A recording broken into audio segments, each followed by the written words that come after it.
The numbers had already collapsed before a single spear crossed at Leuctra. Now the reckoning arrives, the battle that turned a quiet demographic decline into a public, irreversible military catastrophe. For nearly 2 centuries, no Greek army had dared meet a Spartan phalanx head-on and expect to win. Sparta's reputation was not built on numbers. It never had the largest army in Greece. It was built on the terrifying certainty that Spartan hoplites simply did not break. That certainty died on a single summer morning in 371 BCE, on a plain outside the small Boeotian town of Leuctra, when a Theban general named Epaminondas did something no one had thought to try. He stacked his weakest formation exactly where Spartan tradition said the weak always went, and stacked his strongest where Spartan tradition said an enemy would never dare concentrate force. In under an hour, the invincible fell. But as we'll show in this second chapter, Leuctra was not the cause of Sparta's collapse. It was the moment the collapse became visible to the entire Greek world, the day everyone could finally see how few real Spartans were left to die. By the early 370s BCE, Sparta stood, on paper, at the height of its power. The Peloponnesian War had ended nearly 3 decades earlier in total Spartan victory. Athens humbled, its walls torn down, its fleet destroyed.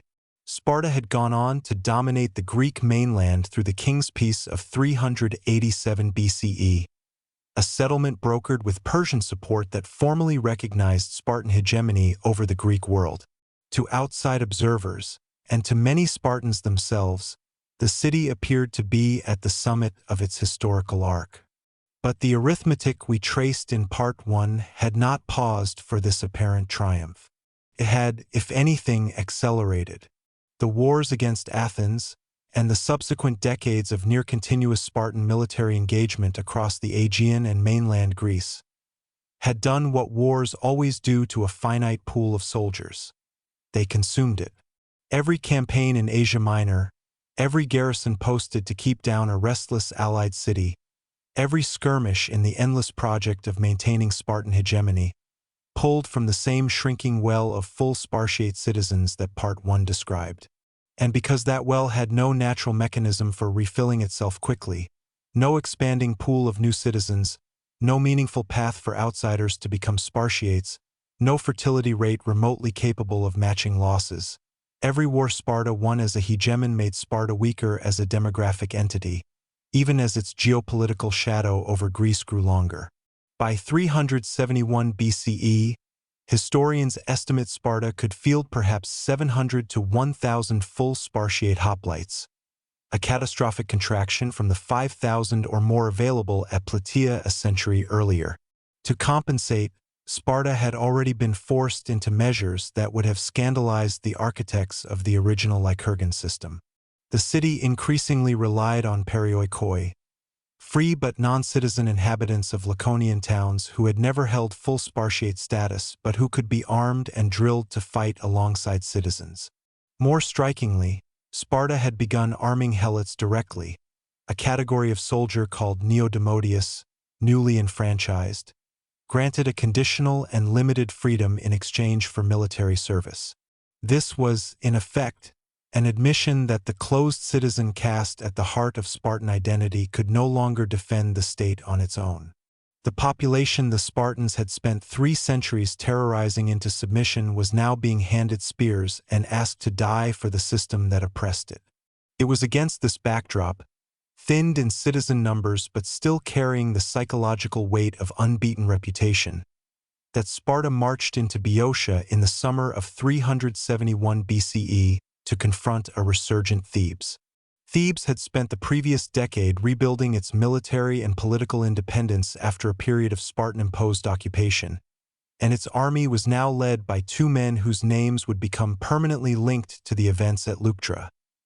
The statesman Pelopidas, commander of an elite unit called the Sacred Band, composed of paired lovers bound by oath said to fight with unmatched ferocity because no man wished to show cowardice before his beloved, and the general Epaminondas, a Pythagorean-educated tactician whose innovations that day would permanently alter the practice of Greek warfare. Traditional Greek hoplite battles followed a predictable pattern. Phalanxes formed in roughly even lines, typically 8 ranks deep, with the strongest and most honored troops massed on the right wing. A position of prestige because it was there that a hoplite's unshielded side was protected by the man beside him, creating a natural tendency for the entire battle line to drift rightward as each side sought to outflank the other's exposed left. Spartan commanders, confident in this near-universal convention, placed their own elite forces and King Cleombrotus on the traditional right, expecting the Theban left, weaker by convention, to buckle first. Epaminondas broke the convention entirely.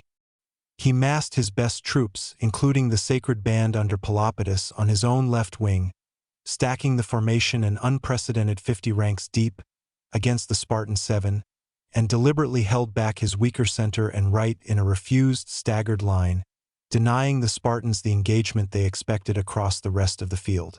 This oblique formation meant that the full, concentrated weight of Thebes' strongest infantry, moving as a single dense column, crashed directly into the Spartan king's own elite position, rather than the two sides grinding evenly across the whole battlefield as tradition dictated. Cleombrotus's assumption that this would be an ordinary hoplite engagement did not survive contact. The fighting was brutal and, by ancient accounts, remarkably brief for an engagement of such historical consequence. King Cleombrotus was killed early in the clash, and with their king down and their elite formation collapsing under weight of numbers concentrated against precisely the wrong point of the line, the Spartan right began to break. Ancient sources report Spartan losses that, whatever their precise number, represented a catastrophic proportion of the tiny remaining Spartiate citizen body. Modern historians estimate perhaps 400 Spartiates fell at Leuctra, a number that, set against a total citizen pool already reduced to roughly 1,000, meant Sparta lost close to half its entire remaining full citizenry in a single afternoon. It is difficult to overstate what this meant, not militarily in the immediate term, but structurally, for a state whose entire system depended on citizen numbers that could no longer regenerate. Athens, with its far larger citizen body, had absorbed proportionally similar or even greater losses across the Peloponnesian War without the state itself collapsing, because Athenian citizenship was tied to a much broader population and a different, more flexible political structure. Sparta had no equivalent depth. Losing 400 Spartiates at Leuctra was not comparable to any ordinary battlefield defeat. It was closer to amputating half of what remained of the organ that kept the entire Spartan state functioning. The psychological shock reverberated through the Greek world immediately. Xenophon, writing as a near-contemporary and a committed admirer of Sparta, describes the extraordinary scene in Sparta itself when news of the defeat arrived during the festival of the Gymnopedii.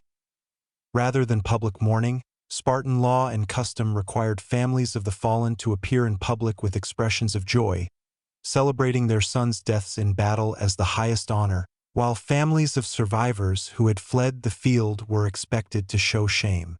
Xenophon records the effort-restrained public handling of the disaster, a controlled performance of Stoic normalcy that many historians read today as evidence of just how carefully Sparta needed to manage the psychological fallout of a defeat that threatened to expose the hollowness beneath its reputation.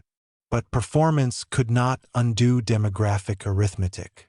Within weeks, Thebes and its allies, led by Epaminondas, marched south into the Peloponnese itself, doing something no army had accomplished in centuries, invading Laconia and threatening Sparta's home territory directly.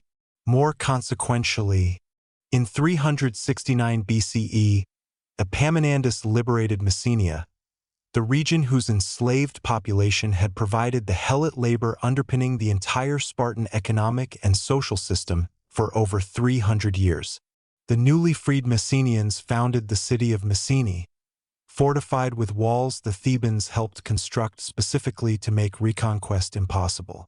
At a single stroke, Sparta lost access to nearly half the agricultural land and labor force that had allowed its shrinking citizen class to avoid manual labor and devote itself entirely to war in the first place. This is the point historians identify as the true, irreversible collapse of the Spartan system, not simply a lost battle, but the amputation of the economic base that had made Spartan citizenship, and the entire Lycurgan military caste structure materially possible. Without Messenian helot labor, the remaining Spartiate families could no longer sustain the leisure that had defined full citizenship for centuries. The Kleros system, already crumbling under the internal pressures traced in Part 1, now lost the external foundation, conquered land and subjugated labor, that had made the whole arrangement function in the first place. Sparta would continue to exist as a political entity for centuries afterward, and would even experience periodic, partial military revivals. But the city that emerges from the 360s BCE onward is fundamentally a different, diminished state. A middling regional power stripped of its economic foundation, its reputation for invincibility permanently broken, and its citizen body continuing the same demographic contraction traced across a century, now with no Messenian buffer left to disguise the underlying weakness. The Spartan mirage, unbeaten for 300 years, had lasted exactly as long as no one tested the numbers behind it directly. Epaminondas tested them, and the numbers did not hold.